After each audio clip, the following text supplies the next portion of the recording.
couple of weeks ago, I customized thrift shop artworks, and one of them everyone loved, including me. In this video, I'm gonna stretch myself to my absolute limits. I want to make an artwork just as big that begins the story of this hero and the dragon. This video is sponsored by Blackmagic Design and DaVinci Resolve. More about them later in this video. I have a big blank canvas and I have 2 hours. Now I have very little time because we're moving studios to a brand new studio, and as part of that, I've been running an auction selling my original art, including this beautiful piece. There's only a couple of days left, so if you want to grab an item from the auction, you still can, but time is very fast running out. You can also grab signed prints. I don't do these often. And if you love the hero and dragon piece, by the way, that is also available as a signed print, even though the original will be sent out to the lucky winning bidder. But today I'm going to try and tell this story before it became that story. I want to tell the beginning. I thought it'd be really fun to similarly match the visuals of the composition, but go for a really different style and tell the beginning of the story. Maybe it's the start of the day when they met. Maybe they were geared up, ready to fight. So we need to start off with a layer of liquid clear. I feel like this will work. Because there's so much area to cover, I'm going to start off by mixing colors in this, because it's going to be too messy on the palette and I need to use big brushes. All right, first color, you ready? Prussian blue. I'm actually going to spread it out like that. I don't think I need a lot. I'm going to mix in a little bit of this purple, not a huge amount. Let's see how far this gets me. This is it, you ready? It's quite dark. That's all right, we'll start off dark. We'll vignette. Lighter blue, cobalt blue. I'm going to mix this in with our white. I'm going to put in a little bit of this pink, more of this white. This is a weird way to mix colors, but it's working for me. It's a pretty nice sky gradient. I'm pretty happy with that. I go back to this blue and start mixing in this vignette. I mean, I don't know about you, but that's a pretty nice sky gradient. I don't know if this is a dumb idea or not, but I'm doing it. I'm mixing in a little bit of yellow and grabbing a bit more of this pink. Sort of neutralizes it, sort of becomes a little green. Let's go back over to the pink. That's nice. So it becomes a lilac-y pastel. I don't mind that. I just want to create a bit more variety of color in the sky. River reflection, it's going to do that. I'll just do this a bit. This is fine. Oh, that was dark. Whoops. Oh! That was a mistake! No, it wasn't. It was a happy accident. Hello, I'm Bob. All right, fluffy little clouds. I want to be a bit more dramatic. I've sort of gone flat. I feel like I need an angle. I'm gonna tweak this so they're sort of warping like in an arc a little bit. Just give it a little bit more distortion, a little more perspective. And clouds aren't uniform, so I can relax. I can put whatever I want in my world, including trees and clouds that don't look very good. It's my choice. I can do that. That one's got a tone of like orange and bits of purple throughout. This is blue, and yellow and blue make green. Trees can be green unless I go more dramatic, because that's dramatic, and go like pinks and purples. I'm doing that. I could. It's at this point I could probably start using my palette, but I'm sort of just doing this now. Basically, I'm thinking, okay, light is coming from the bottom and the back. Okay, this is where I'm going to get a bit brave. And that pink. I'm just trying to add a little more dimension to the clouds and a little more color to the sky. Doesn't look like a lot yet, but what I'm hoping is that in the next step, it'll bring all these colors together and really soften it. Yes! I'm happy with that! Oh, confidence is brewing, and I can move on to my palette. Mountains! Oh, that's actually quite nice if I mix in that purple, and then I'll grab some of this white. That's a really nice sort of purple. All right, that's my color. All right, so I'm gonna add mountains where there aren't in the original. I'm gonna pretend there are.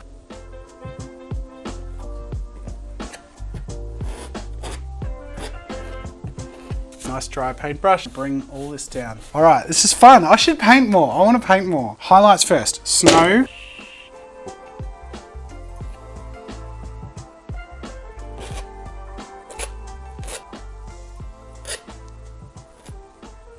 There, my mountain so far. That's a good start. Okay, so I'm doing shadows now, which I'm gonna lean into this purple. Let's do it. I think the purple is adding a nice bit of punch. I can't overdo it, but I think when I do it, it seems to be really cool. If we echo the mountains here, shadows are sort of roughly on the same side. Grab my highlights. Doesn't have to be perfect, because in the next step, so I'm gonna wipe the paint off and ooh, does it look like I know what I'm doing? I don't have a f***ing clue. I'm not like a mate. Oh, hey, and that makes it look like little trees. If I do that, I'm like, ooh, look at that little trees. That looks like reflections, doesn't it? So what do you reckon? Yeah, it's great. I think it's pretty good. So the ground then should be a grey purple, like an autumn purple. You know what colours make grey? Black. Look at this. Big fat tube of black. That's white. It's going to be a very dark foreground, I'm deciding. I'm just going to do stuff. This is my dark purple mix. I did this for the mountains, but I've got to neutralise it a little bit. Got to use some of my precious white. I have a theory, basically, of colours that are vibrant and you can neutralise them with other colours.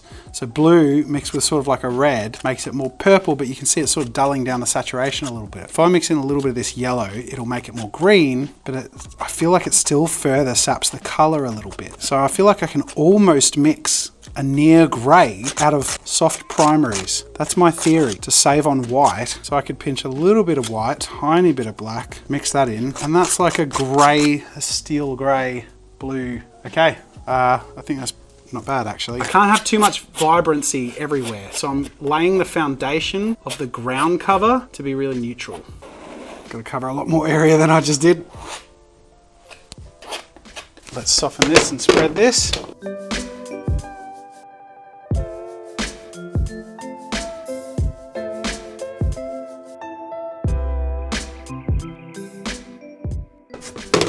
I don't know what Bob Ross would do with me, you know. Maybe he'd chill me out. Maybe I'd hype him up. Maybe we'd be good for each other.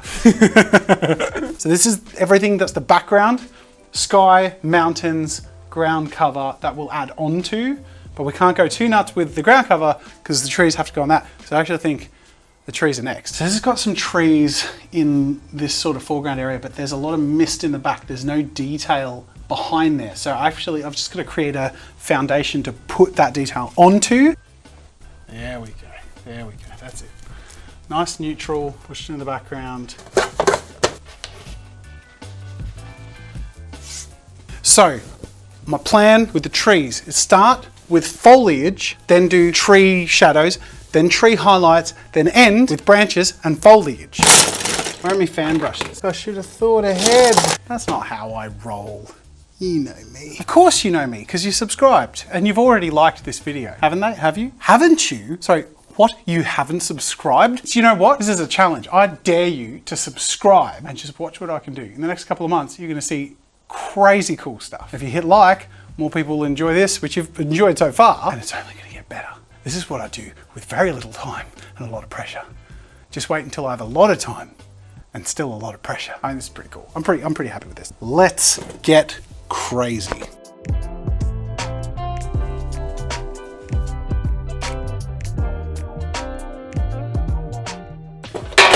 So I'm just going to get the darkest color and I'm just going to bring in these reflections now. I'll make more of them when I get to the highlights, which is next.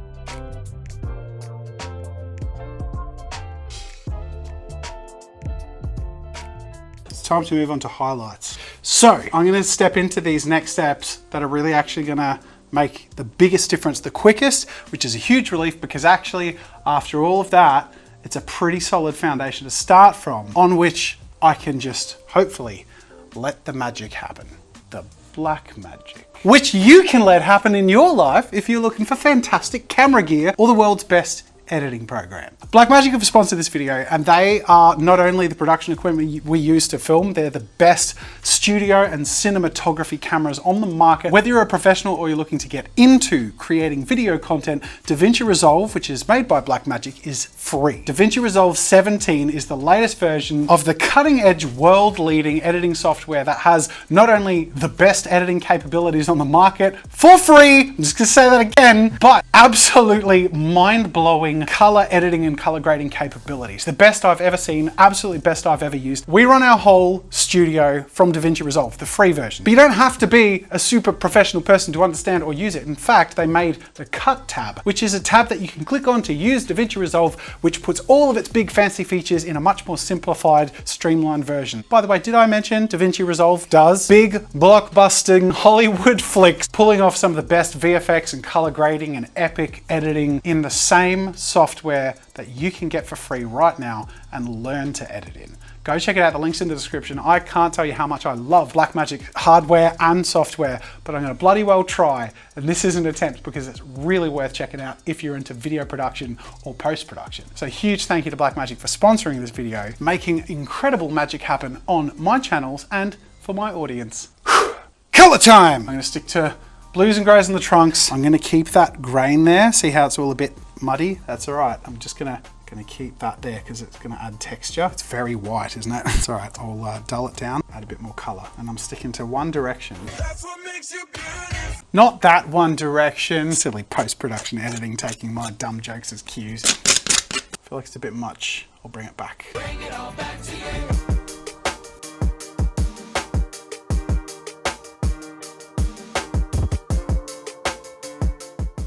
Here's the other thing, look what they do in the water. They've just got like these little textures. I'm just gonna do that. Sort of work, it's almost winter. I mean, if that's like summer or autumn, this is the winter scene. I like that.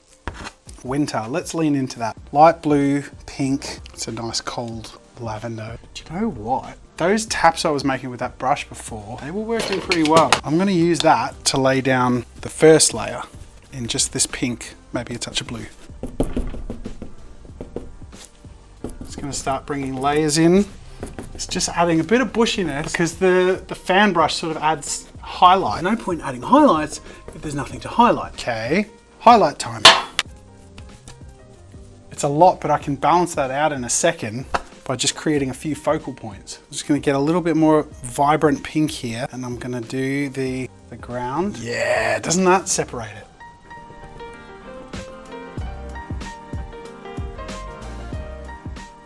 Foliage. I can use this as a highlight now to create some points of interest. Here's one, here's one.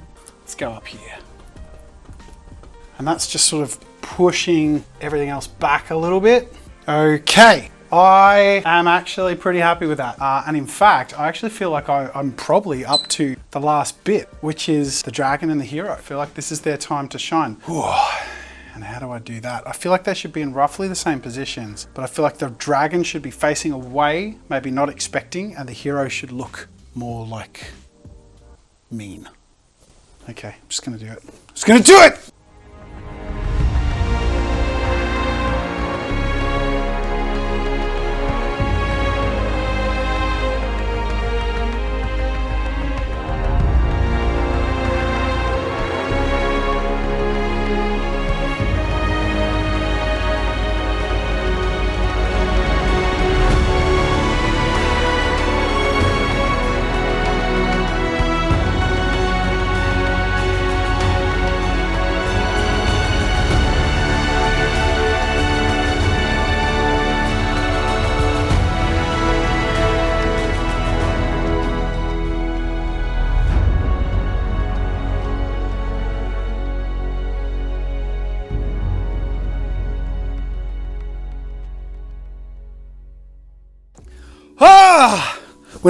We're not done yet, but we're so close, and it's actually telling a story. It's very sharp and very cold, and I'm just gonna emphasize that. And there's 3 things I'm gonna do to really punch that home. The first is frost, frosty breath. Just gonna grab this, a little bit of white, little flat floofy brush, and just a bit of that.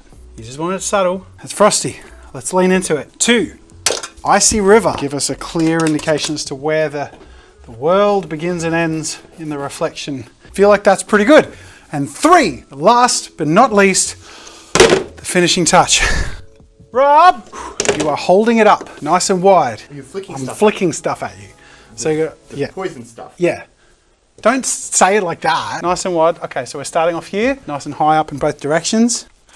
All right, you ready? I've never done this before. Oh, whoa, it's working, and it's very uncontrollable. There we go. Oh, whoa, that's a lot. All right, come over this way. This is the last bit of detail. Get that snow in there. Getting paint everywhere. I can't go too crazy. I've got to stop. Ooh. There is one more thing. You know what it is? Got to sign it.